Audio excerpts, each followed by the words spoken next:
Pemirsa, hasil Paruman Desa Adat Tuban yang dilaksanakan 2 hari lalu hasilnya sebanyak 82,17% warga Desa Adat Tuban menyatakan menolak reklamasi Teluk Benoa.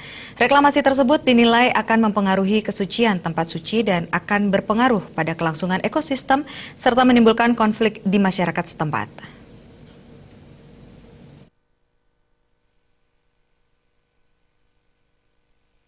Penolakan di Desa Adat Tuban ini semakin menambah jumlah desa adat yang menolak reklamasi Teluk Benoa yang berlokasi di pesisir Teluk Benoa.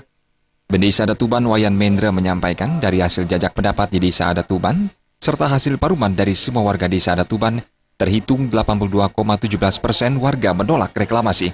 Sehingga pihaknya menyampaikan Desa Adat Tuban tegas menolak reklamasi Teluk Benoa dan mendesak pencabutan Perpres nomor 51 tahun 2014. Pihaknya menambahkan jika reklamasi dilaksanakan, maka akan berimbas pada keberadaan kawasan suci yang ada di lingkungan Teluk Benoa. Ternyata 82,17%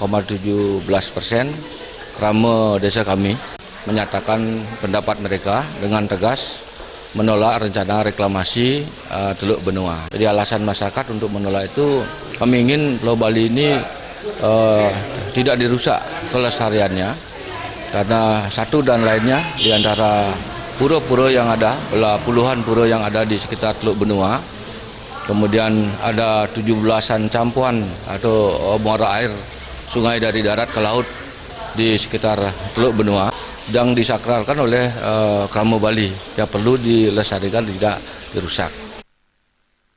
Wayan Mendra menambahkan, jika reklamasi dipaksakan, pihaknya khawatir kelangsungan ekosistem biota laut akan rusak, mata pencarian masyarakat setempat juga hilang, dan bisa menimbulkan konflik antar warga setempat yang selama ini sudah hidup harmonis. Meriantika dan Bayudi.